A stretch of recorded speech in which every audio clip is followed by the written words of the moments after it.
नमस्कार साथियों, स्वागत है आप सभी का अंकित इंस्पायर्स इंडिया पर। मैं हूं अंकित अवस्थी। आप है मेरे साथ में एक ऐसी ऐतिहासिक यात्रा का जिक्र करने के लिए जिसका इंतजार हमें नहीं पूरी दुनिया को है।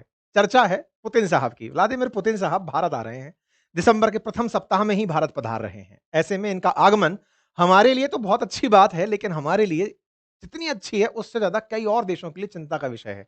और जिनके बीच चिंता का विषय है उनका नाम तो आप स्वतः ही समझ गए होंगे। हम अमेरिका की बात कर रहे हैं। ऐसे में जब अमेरिका भारत पर तमाम प्रकार के ये दबाव बना रहा है कि भारत रूस से तेल ना खरीदे, भारत रूस के साथ कोई भी व्यापारिक समझौते ना कर ले और उस बीच में पुतिन भारत आ जाएं, और वो भी अचानक ऐसे कि कल तक पता नहीं था, अब अचानक कैसे आ गए, ये स्थिति निश्चित ही ट्रंप को परेशान करने वाली होगी। जितना ट्रंप को परेशान करेगी उतनी ही ये मित्रता भारत के लिए भारी पड़ेगी। ऐसा मैं क्यों कह रहा हूं? क्योंकि बौखलाए हुए ट्रंप जब वो चाइना के अंदर इन तीनों का मिलना नहीं देख पाए थे, वो आज पुतिन जब भारत में होंगे, यानी कि जब आने वाले हफ्ते में जब भारत में होंगे, तो क्या वो वाक़ई में इसे पचा पाएगा? और भाई साहब, जब ट्रंप नहीं पचा पाएँगे तो वो क्या-क्या नुकसान पहुँचाएँगे, उसकी कैलकुलेशन संभवतया भारत सरकार करके बैठी होगी। हेडलाइन्स बनी हुई हैं कि भारत की यात्रा पर पुतिन आ रहे हैं और हम सभी दिमाग में इन्हें लेकर चल रहे हैं। ऐसे में तब और ज़्यादा महत्वपूर्ण हो जाती है ये बात जब पुतिन भारत आएँ और वो भारत के साथ कोई डील ना करें। ऐसा संभव नहीं लगता। ट्रेड डील के नाम पर हम तेल खरीदना बंद कर दिए, तो भारत ने निश्चित ही उनको कोई ना कोई काउंटर ऑफर ज़रूर दिया होगा, तभी पुतिन यहां आ रहे होंगे। क्योंकि भारत की तरफ से लगातार हमारे एनएसए, हमारे विदेश मंत्री, हमारे प्रधानमंत्री सब रूस जाकर उनको इनवाइट कर चुके हैं, उनसे पर्सनली मिल चुके हैं कि आप हमारे देश जरूर आइए। ऐसे में पुतिन अगर आते हैं तो क्या वो तेल की जगह कोई दूसरा काउंटर ऑफर भारत को दे जाते हैं? सबसे ज्यादा जो चर्चा है वो सुखोई 57 की है, क्योंकि ट्रंप अपना F-35 भारत को बेचना चाह रहे थे। भारत ने वो तो दरकिनार कर दिया। ऐसे में जब भारत ने अभी मिग को अपनी बेड़े से बाहर किया है, उस समय क्या रूसी सुखोई भारत के बेड़ों का हिस्सा बन सकता है? ये बड़ी बात होगी मेरे प्यारे साथियों। 2022 से जब से यूक्रेन जंग शुरू हुई है, पुतिन की भारत यात्रा नहीं हुई है। आखिरी बार वो वर्ष 2021 में आए थे, और जब 2021 में वो आए थे, उसके बाद से 22, 23, 24 ये 3 वो साल निकले जिस समय उनका भारत आगमन नहीं हुआ। अभी भारत आगमन की कहानी क्या है, इसको भी मैं थोड़ा-सा बता देता हूँ। फिलहाल के लिए डेट समझ लीजिए, 4 और 5 तारीख को आप आ रहे हैं, और ये इन लोगों की मीटिंग जो भारत के अध्यक्ष मतलब राष्ट्राध्यक्ष और रूसी राष्ट्रपति, इन दोनों की जो ये मीटिंग है, ये 23वीं मीटिंग है, 23rd टाइम ये मिल रहे हैं। तो निश्चित ही कभी तो शुरू हुआ होगा। शुरू हुआ था वर्ष 2000 से, और तब से लेकर ये तय हुआ था कि हर साल मिलेंगे, और हर साल मिलने की शुरुआत में एक साल आप इस देश में मिलेंगे और अगली साल आप हमारे देश में मिलेंगे, यानी कि एक बार भारत में और एक बार रूस में मुलाकात होगी। 2024 की जो मुलाकात है, भारत के प्रधानमंत्री रूस में जाके करके आए थे, और 2025 की मुलाकात करने के लिए वो यहाँ आ रहे हैं। 2 देशों की ये आपस में जो एनुअल मीटिंग का जो सिद्धांत है, ये 2000 से चला आ रहा है, और तब से हर साल हम लोग इसी तरह से मिलते आ रहे हैं। ये जो मीटिंग है, ये बहुत ज़्यादा इम्पोर्टेंस रखती है भारत और रूस के संबंधों में। ये वो शुरुआती दिन है जब ये पहली बार 2000 में आए थे। आप उस समय देख सकते हैं, उस समय पर इनका इस तरह से भव्य स्वागत हुआ था। उस समय से लेकर अब तक इनकी तमाम यात्राएँ जो हैं, वो इस फ्रेम में हमने डाली हैं। लेकिन फिलहाल के लिए आप केवल ये समझिए कि इस यात्रा के मायने बहुत हैं। ये यात्रा ऐसे समय पर हो रही है कि जब 2021 में पुतिन आखिरी बार भारत आए थे, 2022 में जैसे ही शुरू हुआ था रशिया-यूक्रेन युद्ध, भारत रूस की यात्रा पर नहीं गया था, और 23 में पुतिन को भारत आना था, वो नहीं आए थे। तो 22 और 23 रुक गया था। 24 में भारत के प्रधानमंत्री जब गए, तब अमेरिका को बड़ा धक्का लगा था, क्योंकि अमेरिका ये मानने लगा था कि यूक्रेन युद्ध के शुरू होने पर भारत संभवतया अमेरिकी खेमे में शामिल हो गया है, और भारत अमेरिका की तरह सोचने लगा है कि हमें यूक्रेन के खिलाफ काम करने वालों से नहीं मिलना है। भारत ने जब 22 में मुलाकात पुतिन से नहीं की, और जिसने की वो फिलहाल जेल में बैठा हुआ है, मैं इमरान खान की बात कर रहा हूं। इमरान खान निकल कर भाग कर गए थे रूस मिलने के लिए कि सर हम आपके साथ हैं। मतलब वो तो ऐसे हुआ था कि 22 में युद्ध शुरू होने वाला है, एक दिन पहले पुतिन के साथ में इमरान खान बैठे थे, और जो हुआ वो आपके सामने है। खैर, इस तरह से भारत ने उस साल जब अवॉइड किया था, तब अमेरिका ये समझने लगा था कि भारत अब रूसी खेमे से अलग हट रहा है, और अब वो अमेरिका के साथ आ रहा है। बाइडेन ने इस बात का खूब आनंद भी लिया था। 23 में पुतिन नहीं आए इसी चक्कर में। हमको 22 और 23 में ये समझ में आ गया था कि पुराना साथी कौन होता है, और ये अमेरिका जैसा मतलबी साथी कौन होता है। तो हमने इसको बैलेंस करते हुए 24 में भारत की तरफ से रूस की यात्रा की थी, और प्रॉपर तरीके से पुतिन साहब से हम मिलकर आए, और कई मंचों पर हम पब्लिकली मिले। यही कारण था कि जब अभी पिछले 2 महीने पहले जब चीन के अंदर भारत के प्रधानमंत्री की पुतिन से मुलाकात हुई, तो काफ़ी अच्छे मोमेंट्स ऐसे निकल कर आए थे, जिसमें सेम कार साझा करना था, या आपस में एक-दूसरे के साथ वॉक करना था, एक-दूसरे के साथ ही बहुत ही व्यावहारिक तरीके से बातचीत करना था, वो काफ़ी चर्चा का विषय बना था। खैर, फिलहाल के लिए रशिया-यूक्रेन युद्ध अभी भी नहीं रुका है, और ऐसे में इनके ऊपर तमाम प्रकार के अंतर्राष्ट्रीय प्रतिबंध हैं, और इन्हीं अंतर्राष्ट्रीय प्रतिबंधों के बीच में इनका भारत आना, ये बड़ी खबर बनता है। क्योंकि अमेरिका बार-बार इनको आइसोलेट करने की कहता आया था कि हमने 2022 में इनको आइसोलेट कर दिया।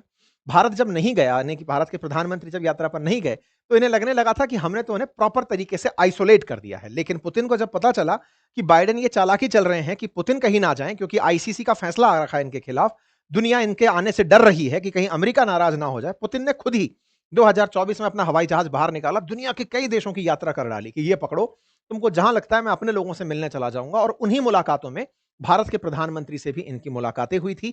भारत के प्रधानमंत्री 2024 में जब रूस गए थे तो उसकी मुलाकात थी। कजान के अंदर जो ब्रिक्स की बैठक हुई थी उसमें इनकी मुलाकात सामने आई थी। दिसंबर 2024 में फिर आपके सामने मुलाकात निकल कर आई थी। मई 2025 में फिर मुलाकात सामने निकल कर आई थी। तमाम वो मुलाकातें होती रही जो अमेरिका को रास नहीं आई। अमेरिका ये जानता है कि भारत और रूस पुराने स्ट्रेटेजिक अलाइज हैं, यानी कि ये वो लोग हैं जो हमेशा अमेरिका के खिलाफ एक हो जाते हैं। और जब जब एक होते हैं, अमेरिका बस इसी दोस्ती को तोड़ना चाहता है। उसके लिए उसके पास थॉट ये है कि भारत डिफेंस इक्विपमेंट के लिए रूस पर निर्भरता बंद कर दे। पहले तक डिफेंस से इनको दिक्कत होती थी, लेकिन भारत ने तेल खरीदना शुरू कर दिया था, तो अमेरिका के लिए तेल एक मुसीबत बन गई थी। 2022 से पहले तक भारत और रूस के जो संबंध थे उस पर अमेरिका डिफेंस इक्विपमेंट पर चिढ़ा रहता था कि आप वहां से डिफेंस के इक्विपमेंट क्यों खरीद रहे हैं। जैसे 2008 में 18 में जब हम लोगों ने इनसे S-400 खरीदा था रूस वालों से, उस समय पर अमेरिका इस बात पर चिढ़ गया था कि $5.5 बिलियन का आप सामान खरीद लिए S-400, हमसे ही ले लेते, हम दे देते आपको, पैट्रियट सिस्टम दे देते, आप उसका यूज कर लेते। भारत ने कहा हमारा रिलायबल और ट्रस्टेबल पार्टनर है रूस, और पार्टनर होने का मतलब यह है कि वो टेक्नोलॉजी ट्रांसफर में हमारे साथ कोताही नहीं बरतता, और जब भी हमारे ऊपर मुसीबत आएगी वो खड़ा रहेगा, आप उस समय नहीं होंगे। और ये बात सच भी है। अमेरिका ने जो भी डिफेंस डील अब तक हमको दी है, जैसे P-8I हमारे पास पॉइजन इनका एक ड्रोन आया हुआ है, हमारे उसके अंदर सैटेलाइट सिस्टम, जो उसके अंदर रडार सिस्टम लगे हैं, मिसाइल सिस्टम लगे हैं, हम उन्हें अपडेट नहीं कर सकते। हम उनके लिए उनके ऊपर निर्भर हैं, अमेरिकियों के ऊपर। ऐसे ही ग्लोब मास्टर हमारे पास है, अगर ग्लोब मास्टर में कोई भी चेंज करना है तो अमेरिका से होकर आएगा। ऐसे ही मिराज 2000 हमारे पास फ्रांसीसियों का हुआ करता था, कारगिल युद्ध में बढ़िया काम किया था, लेकिन उसको हम अपग्रेड करना चाहते थे। लेकिन साहब फ्रांसीसियों ने हमें टेक्नोलॉजी ट्रांसफर ही नहीं किया। भारत ने टेक्नोलॉजी मांगी तो उन्होंने पैसे अनाप शनाप मांग लिए, 10-15 हजार करोड़ रुपए मांग लिए। फाइनली जाकर 9500 करोड़ रुपए में भारत की फ्रांस से डील हुई कि चलो कोई बात नहीं, टेक्नोलॉजी दो, इसको हम अपडेट करना चाहते हैं, इसके अंदर रडार डालना चाहते हैं, इसके अंदर हम मिसाइलें डालना चाहते हैं। आपने देखा होगा ना, पिछली बार भी जब हमने फ्रांस से राफेल खरीदे थे, राफेल की जो कीमत थी बाजार में वो 700-800 करोड़ की थी, लेकिन भारत ने खरीदा था उसे बहुत महंगी कीमतों पर। कारण हम हमेशा अब टेक्नोलॉजी के साथ-साथ इंटीग्रेट करना चाहते हैं कि भाई इसमें अगर कुछ चेंजेस करने हुए तो उसकी परमिशन हमें दो। अदरवाइज ये देश क्या करते हैं, माल बेच करके सर्विस कराने खुद के पास मंगाते हैं। आप सोचकर देखो कि ग्लोब मास्टर जैसा जो ब्लैक बॉक्स है ना, वो हम अपने पास ओपन नहीं कर सकते। तो अमेरिका हुआ, यूरोपियन देश हुए, ये टेक्नोलॉजी ट्रांसफर को लेकर के बहुत ही वो रहते हैं कि भाई हम इसको नहीं ट्रांसफर करेंगे। वहीं दूसरी तरफ रूस जो है वो हमारे साथ में हमेशा टेक्नोलॉजी ट्रांसफर करता आया है। हम मिग को खुद से ही अपडेट करते हुए इतना टाइट कर दिए थे कि F-16 को पाकिस्तान के साथ जब लड़ाई हुई थी तब पछाड़ दिया था अभिनंदन ने। कहने का मतलब ये है कि भारत और रूस के बीच में विश्वास बहुत है एक दूसरे के ऊपर, और जो विश्वास है उसी के चलते उसने हमारे साथ ब्रह्मोस की टेक्नोलॉजी ट्रांसफर की थी, जो दुनिया के लिए इस समय सबसे फास्टेस्ट क्रूज में से एक मिसाइल बनी हुई है। तो रूस का भारत के प्रति जो विश्वास है, उसी विश्वास बहाली में अब जब ये फिर से आ रहे हैं तो अमेरिकियों को डर ये है कि भाई कहीं आते आते ये हमारे पास में F-35 का मौका ना छीन ले जाए, क्योंकि अमेरिका F-35 बेचना चाहता था भारत को, जो उसने अभी सऊदी अरब को बेचा है। भारत को उसके स्थान पर सुखोई 57 देने की तैयारी कर रहा है रूस। कह रहा है कि इनसे बढ़िया हमारा फाइटर जेट है, सस्ते दामों पर देंगे, टेक्नोलॉजी ट्रांसफर करके और देंगे, ताकि तुम जब कुछ करना चाहो तो कर लेना। तो लग यही रहा है कि जब पुतिन यहां आएंगे तो भले ही भारत ने तेल खरीदना बंद कर दिया हो, भारत उन्हें खुश करने के लिए हो सकता है सुखोई 57 एग्री कर जाए। वो एग्री करते ये आदमी बहक जाएगा, तय है। ये पहले 50% लगान हम पर लगा के बैठा हुआ है, ये फिर और लगाएगा। आपको मैं याद दिला दूं कि ये काम होने के पीछे असल मायने में जो डाउट लग रहा है वो क्या है। ऐसा नहीं है कि जब अमेरिका हम पर बार-बार रशिया यूक्रेन युद्ध के नाम पर तेल खरीदने का जब दबाव बना रहा है, उस समय हमारे जब एनएसए वहां जाकर मिलकर इनको इनवाइट करके आते हैं, आपने मुलाकातें देखी होंगी, हमारे विदेश मंत्री जब इनवाइट करके आते हैं, जब डोभाल साहब मिलकर आए, ये लोग बात क्या करके आते होंगे? कुछ तो ऐसा कह के आते होंगे ना, भाई तुम तेल खरीदना बंद कर दोगे, फिर मैं आऊं क्यों? भाई एक बात सोचने की है कि रूस के राष्ट्रपति पुतिन की यात्रा दुनिया भर में कवर होती है। मतलब ये वो सेलिब्रिटी हैं जिनका भारत आना ऐसे समय पर जब पूरी दुनिया इंतजार कर रही हो, इस समय बहुत मायने रखता है। आप केवल हाय हेलो करने तो नहीं आओगे। इन लोगों ने कुछ तो उनको कहा होगा कि सर आप आओ और हम आपसे तेल भी नहीं खरीदेंगे। क्यों? क्योंकि अमेरिका से हम डरते हैं। तो ऐसे में मतलब ये तो समझने वाली बात है ना, ये हमसे ज्यादा बुद्धिमान लोग बाग हैं। कुछ तो सोच के ऐसा बैठे होंगे जो पुतिन को समझा के रखे होंगे कि सर देखो, अमेरिकी दबाव फिलहाल क्रूड ऑयल पर है, मानते हो? बोले हाँ। हम तो वो आपसे पहले भी नहीं खरीदते थे। 2021 से पहले हम कहां खरीदते थे? बाद में खरीदने लगे क्योंकि सस्ता पड़ने लगा। लेकिन हम आपको उससे अच्छा ऑफर देते हैं ना, जितना तेल खरीदते हैं उससे ज्यादा हम आपसे फाइटर जेट खरीद लेंगे। हमें जरूरत भी है इस समय, आप उसके लिए आइए, मुझे ऐसा लगता है। दूसरा, भारत ने 2018 में जो इनसे 5 S-400 खरीदे थे, उसमें से अभी तक 3 ही आए हैं, 2 आने बाकी हैं। 25-26 में उनका आना इंतजार में है। ऐसे में कहीं रूस के साथ हमारी वो डील अटकी ना रह जाए, वो भी हमारा एक मेजर इशू है। तो भारत ने जब जब इनके साथ में मुलाकातें की हैं, अभी थोड़े दिन पहले ही नवंबर 18 को जाकर के हमारे विदेश मंत्री मिल करके आए हैं यहां पर पुतिन साहब के साथ। अब जब विदेश मंत्री मिलकर आए हैं, यार जो बातें हुई होंगी वो 4-5 दिसंबर को खुलकर आएंगी। और जैसे ही खुलकर आएंगी ना, तो ट्रंप का जो रिएक्शन होगा वो देखने वाला होगा। हो सकता है वो 8 की जगह 9 फाइटर जेट गिराए थे पाकिस्तान ने, ये कहना शुरू कर दे। ये मुलाकातें बहुत मायने रखती हैं। ऐसे ही मुलाकातें नहीं होती, डोभाल साहब मिल रहे हैं, पीएम साहब मिल रहे हैं, जयशंकर साहब मिल रहे हैं और कह के आ रहे हैं तेल नहीं खरीदेंगे हम आपसे। तो सामने वाला कह रहा भाई पर मैं आऊं क्यों? तो कुल मिलाकर के S-400 सुखोई 57 की बात हो सकती है। ऐसा फिलहाल के लिए हेडलाइंस में चल रहा है। ऐसे में जब क्रूड ऑयल डील के ऊपर खतरा मंडरा रहा हो, तो S-400 और F-57 हो तो सुखोई 57, ये फाइटर जेट बहुत ही करामाती माना जाता है। कहा जाता है कि ये दुनिया के अंदर जो 5th जनरेशन फाइटर जेट्स हैं, उनमें अमेरिका F-35 को बढ़ा चढ़ा के बताता है। सुखोई 57 उससे भी तगड़ा फाइटर जेट है, सस्ते दामों में है, हल्का फाइटर जेट है और ये बहुत ही उन्नत किस्म के अंदर कंसीडर किया जाता है। देखो, डिफेंस टेक्नोलॉजी में रूस का वाकई में कोई सानी नहीं है। प्रैक्टिकली उसने ट्राई करके दुनिया को दिखाया है। आज यूक्रेन के सामने जब रूस खड़ा हुआ है, दुनिया के सारे देश, मतलब अमेरिका और अमेरिका के समर्थक जितने भी देश हैं, उनमें से किसी की आज तक यह हिम्मत क्यों नहीं हुई कि वो रूस के ऊपर हमला करने की यूक्रेन को इजाजत दे दें। मतलब इससे ही केवल अंदाजा समझ जाइए, ट्रंप जैसा इतना सनकी आदमी, जिसे ये पता है कि वो टैरिफ लगा देगा, ये कर देगा, उसने आज तक यूक्रेन को लॉन्ग रेंज मिसाइल क्यों नहीं दी? यूक्रेन को वो मिसाइल क्यों नहीं दी जिससे उठा करके सेंट पीटर्सबर्ग के अंदर या मास्को के अंदर गोला चलाया जा सके? है सोचने की बात। रीजन सिंपल है, इनका ये कारनामा, इनके ये करतब, क्योंकि ये जानते हैं कि इनके लिए यूक्रेन रूस वालों के लिए तो केवल एक डेमो है। उन्होंने इतना असला बनाया हुआ है, दुनिया में दूसरा सबसे ज्यादा परमाणु बम अगर बना के रखा है तो वो रूस है। विज्ञान में इंटरनेशनल स्पेस स्टेशन में ले जाकर जो बिठाया हुआ है वो रूस है। अमेरिकियों को भी रूस में छोड़ने वाला जो रॉकेट हुआ करता था वो रूसी हुआ करता था। तो रूस वाले टेक्नोलॉजी में बहुत आगे हैं।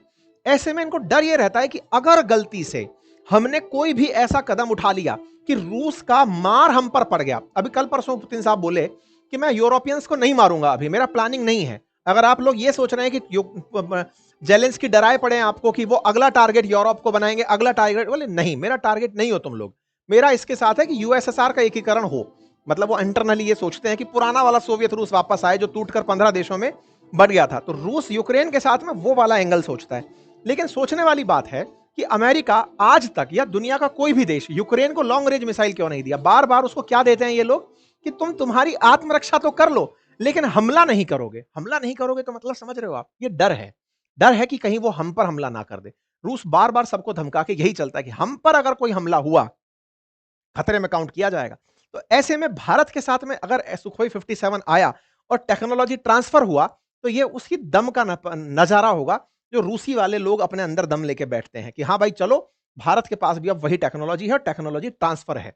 ठीक है, तो भारत के लिए ये अपने आप में एक बहुत ही बढ़िया दिन हो सकता है। बिल्कुल वैसे ही जैसे आज ब्रह्मोस हमारे देश में बन रहा है। योगी जी को आप ब्रह्मोस के साथ खड़े देख रहे हैं, हमारे यूपी के अंदर ब्रह्मोस बन रही है, डिलीवर हो रही है और एक्सपोर्ट हो रही है। अब तो ये हो गया कि हमने ब्रह्मोस पाकिस्तानियों पर यूं ही आड़े दिन चला दी थी, कह दिया और सॉरी और बोल दिया था, गलती से चली गई 100-150 किलोमीटर अंदर। मतलब ये तो वो हाल है। तो ब्रह्मोस अब हमारा एक्सपोर्ट मटेरियल बन गया। और सुखोई 57 अगर तकनीकी आज तक वो किसी को नहीं दिया और भारत से कह रहा है कि मैं तकनीकी ट्रांसफर कर दूंगा, भाई 4-5 तारीख को मुझे बड़ी उम्मीदें हैं कि कहीं ऐसा ना हो कि हमें टेक्नोलॉजी मिल जाए। और टेक्नोलॉजी हो तो क्यों ना, आप पूछेंगे बुरी बात है क्या? ये बुरी बात नहीं है। बुरी बात ये है कि जो ट्रंप जो चिढ़ेगा ना, वो टैरिफ लेके बैठेगा, तगड़ा लेके बैठेगा। खैर निपटेंगे उससे भी, कब तक डरेंगे। फिलहाल के लिए 1980 के अंदर भारत ने जब मिराज खरीदा था ना फाइटर जेट फ्रांस से, उसकी हमें टेक्नोलॉजी नहीं मिली थी। 2011 में हमने 9700 करोड़ में खरीदी थी वो। ठीक है, तो ये टेक्नोलॉजी अपने आप में एक बड़ी चीज है साथियों। आने दीजिए, देखते हैं ट्रंप साहब जब ये पुतिन साहब जब आते हैं तो भारत को और क्या देके जाते हैं। S-400 के हमारी बची हुई जो 2 बैटरी हैं उनका अभी आना बाकी है। इंटरेस्टिंग पार्ट क्या हो रहा है ना कि भारत ने इनके साथ जो पेमेंट है वो रूपी रूबल में किया हुआ है। इस चक्कर में भी S-400 थोड़ा आने में देरी कर रहा है। फिलहाल के लिए भारत के जो 5 सेट है उसमें से 3 आ चुके हैं और अभी और आने बाकी हैं। साथ ही साथ भारत का रुपए और रूस का जो मिर है उस कार्ड का भी आपस में, भारत के बहुत सारे श्रमिक जो हैं वो रूस में जाके काम कर सकें, ऐसी डील संभावित है। तो अब देखते हैं क्या होता है। बाकी आप लोग इस बात को कैसे देखते हैं वो जरूर बताइएगा। इस बीच में मैं आपको कुछ इंटरेस्टिंग बातें और बता देता हूं। आपको मैंने बताया था कि अभी अमेरिका जो है वो रशिया यूक्रेन के बीच में समझौता कराने की कोशिशें कर रहा है। यूक्रेन को उन्होंने 28 पॉइंट लिखकर भेजे थे कि ये लोग पकड़ो पीस प्लान, पीस करके स्थापित करना। अब इस बात पर हुआ ये कि यूक्रेन ने पीस प्लान से इनकार कर दिया, ये कहते हुए कि आप तो ये कह रहे हो कि हम रूस को इतनी जगह दे देंगे। रूस से पूछा गया कि आप क्या अमेरिकी प्लान मानते हो? तो अमेरिका ने कहा, रूस ने कहा कि अरे कुछ नहीं था, एक क्वेश्चनेयर भेजा था अमेरिका वालों ने, बस वो क्वेश्चनेयर था। क्वेश्चन आंसर के आंसर करने थे, कुछ वैसा था। अच्छा, तो इन्होंने इसको बिल्कुल ये कहा कि कोई ड्राफ्ट एग्रीमेंट नहीं था, लिस्ट ऑफ क्वेश्चंस थे जो प्रपोज्ड थे, वो हुआ। इन्होंने अपनी तरफ से ये इंक्वायरी में आंसर दे दिया। फिर इनसे किसी ने पूछ लिया कि सर एक बात बताइए, आपको इन्होंने G8 से बाहर निकाल दिया था, बुरा लगा क्या 2014 में? तो इन्होंने कहा सुनिए, कुछ ब्रेकअप कभी अच्छे होते हैं। अब ये सवाल बड़ा इंटरेस्टिंग था, बोले क्यों? बोले मुझे G8 से निकाला, हम ब्रिक्स में ज्यादा ध्यान दे दिए और ब्रिक्स इस समय कंबाइंड रूप से G8 से ज्यादा प्रभावी है। और ये सच भी है। ब्रिक्स के अंदर इंडिया है, चाइना है, रशिया है, ये तो 3 ऐसे देश हैं जिनकी कंबाइंड जीडीपी अगर निकालो तो वाकई में ये तो G8 से क्या G7 को टक्कर दे रहा है, 5 देशों का समूह। अब तो ब्रिक्स में और देश शामिल हो गए, 11 तक पहुंच गए, तो ऐसे में ज्यादा पावरफुल ब्रिक्स बनता जा रहा है। तो बोले ये ज्यादा अच्छे, कुछ ब्रेकअप कुछ अच्छे के लिए भी होते हैं, तो इन्होंने कुछ इस तरह से इसको कहा। तो रूसी S-400 भारत और खरीदेगा क्योंकि 2 तो बचे हैं हमारे पास आना, लेकिन उसका असर अमेरिकी डील पर क्या होगा जरूर देखेंगे। ट्रेड डील को भारत कैसे मैनेज करता है ऑयल के साथ, ये देखना होगा। उनके मुंह पर कैसे बोलता है भारत के साथ, सुनो ना अमेरिका से ट्रेड डील हमारी अटकी पड़ी है, अगर आप कहो तो हम तेल रोक दें आपका और उसके बाद कुछ और ले लेंगे। खैर फिलहाल के लिए इतना ही। बाकी भारत और यूएस के बीच में डिफेंस पैक्ट तो अभी थोड़े दिन पहले साइन हुआ ही है और आने वाले समय में दोनों के बीच ट्रेड डील हो जाएगी, ऐसा माना जा रहा है। फिलहाल के लिए इतना ही।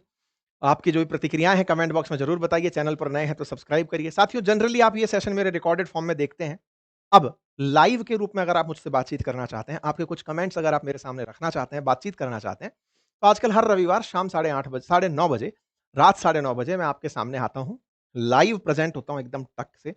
आप वहां पर अपने सवाल मुझसे पूछ सकते हैं, प्रिपरेशन से लेके, निजी जिंदगी से लेके, कोई उलझ है आपके दिमाग में उससे लेकर के मुझसे बातचीत अगर करना चाहते हैं तो आपका स्वागत है इसी चैनल पर रात्रि 9:30 बजे रविवार वार्ता के अंदर। Thank you so much.